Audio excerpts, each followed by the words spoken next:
تعلیم دینے اور تربیت کرنے کا بہترین طریقہ کیا ہے؟ اللہ کو چھوڑ کر غیروں کی طرف جانے والوں کی مثال کیسی ہے؟ اور حق کے واضح ہوتے ہوئے بھی اسے کچھ لوگ کیوں نہیں سمجھتے؟ آئیے جانتے ہیں ان سوالوں کے جوابات کو ہمارے آج کے اس ایپیسوڈ میں۔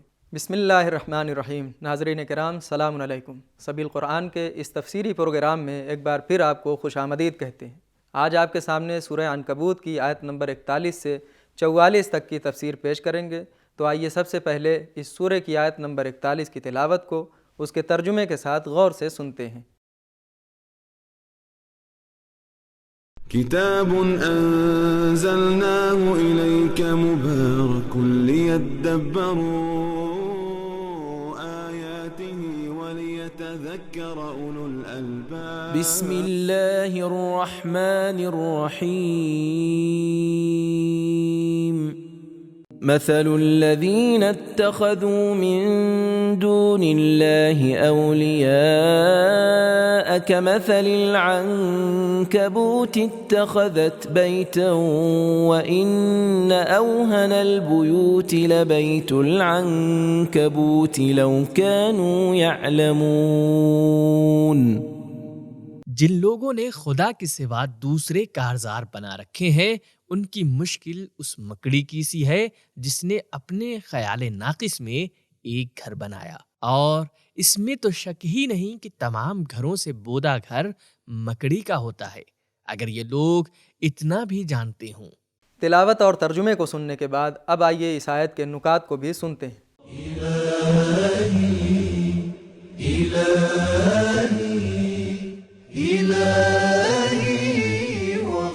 اسی آیت کے بنا پر اس سورے کا نام عنکبوت رکھا گیا ہے۔ افلاطون سے نقل ہوا ہے کہ مکھی سب سے زیادہ لالچی جانور ہے، جو اپنے کھانے کے لیے کھٹی میٹھی چیزوں، زخموں اور گندگی پر بیٹھ جاتی ہے، لیکن مکڑی ایک کونے میں اپنا جالا بنتی ہے اور قناعت کرتی ہے۔ مزے کی بات یہ ہے کہ اللہ تعالیٰ نے سب سے زیادہ لالچی اور تیز جانور کو ایک کونے میں پڑے رہنے والے جانور کے منہ کا نوالا اس طرح بنا دیا کہ مکھی خود بخود چل کر مکڑی کے پاس جاتی ہے اور مکڑی اسے اپنے جالوں کے ذریعے اپنا شکار بنا لیتی ہے۔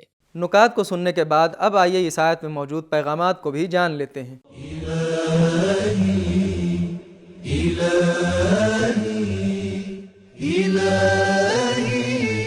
نمبر 1، تعلیم و تربیت کا ایک بہترین طریقہ مثالوں سے استفادہ کرنا ہے۔ مثل الذین، اور سب سے بہترین مثال وہ مثال ہے جسے ہر زمانے اور ہر جگہ کے لوگ محسوس کر سکیں۔ نمبر 2، شرک کی بنیاد مکڑی کے جالے کی طرح کمزور ہے۔ نمبر 3، جس طرح مکڑی اجڑی ہوئی جگہوں پر اپنا گھر بناتی ہے، اسی طرح شرک بھی ان روحوں میں اپنی جگہ بناتا ہے جو اللہ سے دور ہوتی ہیں۔ نمبر 4، جس طرح مکڑی کا گھر صرف نام کا گھر ہوتا ہے، اسی طرح غیر اللہ بھی نام کے سوا کچھ نہیں ہے۔ نمبر 5، جس طرح مکڑی کو اپنی دنیا میں یہ گمان ہوتا ہے کہ اس کے پاس گھر ہے اور اس کا گھر حادثوں سے اس کی حفاظت کرے گا، اسی طرح مشرک بھی ایسا ہی گمان کرتا ہے۔ نمبر 6، اللہ کی ولایت ایک محکم بنیاد آہنی تعمیر ہے، کأنہم بنیان مرصوص، سورہ صف آیت نمبر 4، اور غیر خدا کی ولایت بہت کمزور ہے۔ نمبر 7، کبھی کبھی مقصد، گمان اور دوستیاں حق کو سمجھنے میں رکاوٹ بنتے ہیں۔ لو کانوا یعلمون، کہا جاتا ہے بعض چیزوں کی محبت انسان کو اندھا اور بہرا بنا دیتی ہے۔ نمبر 8، مشرکین اپنی جہالت اور نادانی کی وجہ سے غیر خدا کی جانب جاتے ہیں۔ اب آئیے آیت نمبر 42 اور 43 کی تلاوت کو اس کے ترجمے کے ساتھ سنتے ہیں۔ ان اللہ یعلم ما يدعون من دونه من شیء وهو العزیز الحکیم وتلك الامثال نضربها للناس وما يعقلها الا العالمون۔ خدا کو چھوڑ کر یہ لوگ جس چیز کو پکارتے ہیں اس سے خدا یقینی واقف ہے، اور وہ تو سب پر غالب اور حکمت والا ہے، اور ہم یہ مثالیں لوگوں کے سمجھانے کے واسطے بیان کرتے ہیں، اور ان کو تو بس علماء ہی سمجھتے ہیں۔ تلاوت اور ترجمے کو سننے کے بعد اب آئیے اس آیت میں موجود پیغامات کو بھی سن لیتے ہیں۔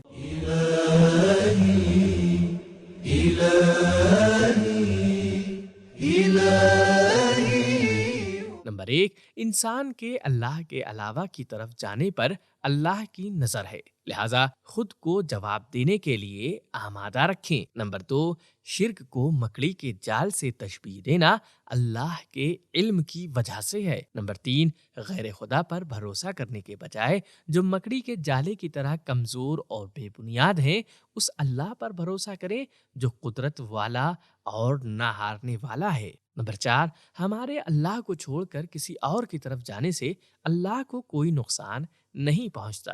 نمبر 5، اللہ کا غالب ہونا اس کی حکمت کے ہمراہ ہے، نہ کہ بغیر دلیل اور حکمت کی قدرت اور طاقت ہے۔ نمبر 6، قرآنی مثالوں میں گہرائی پائی جاتی ہے، لہذا عوام ہی نہیں بلکہ علماء کو بھی ان میں غور و فکر کرنا چاہیے۔ نمبر 7، اللہ تعالیٰ قرآن مجید کے نکات کو دقت کے ساتھ سمجھنے کے لیے لوگوں کو علم حاصل کرنے کی تشویق کرتا ہے۔ آئیے اب آیت نمبر 44 کی تلاوت کو اس کے ترجمے کے ساتھ غور سے سنتے ہیں۔ خلق اللہ السماوات والارض بالحق ان فی ذلک لآیۃ للمؤمنین۔ خدا نے سارے آسمان اور زمین کو بالکل ٹھیک پیدا کیا، اس میں شک نہیں کہ اس میں ایمانداروں کے واسطے قدرت خدا کی یقینی بڑی نشانی ہے۔ آیت نمبر 44 کی تلاوت اور ترجمے کو سننے کے بعد اب آئیے اس آیت میں موجود نقطے کو بھی جان لیتے ہیں۔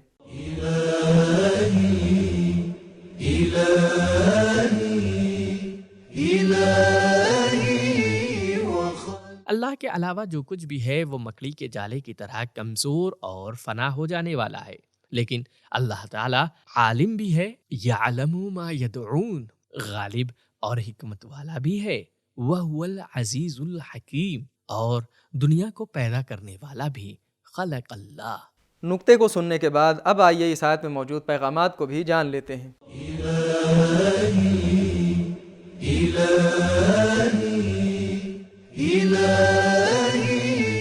نمبر 1، دنیا کو پیدا کرنے کا ہدف اور مقصد ہے بالحق، لہذا ہمیں بھی دنیا کو ایک ہدف کے تحت دیکھنا چاہیے۔ نمبر 2، مادہ پرست لوگ جدید چیزوں میں ٹھہر جاتے ہیں، مگر اللہ والے جدید حادثات سے گزر کر اللہ کی معرفت تک پہنچ جاتے ہیں۔ نمبر 3، دنیا کی حقیقت کو سمجھنے کے لیے ایمان کا ہونا شرط ہے۔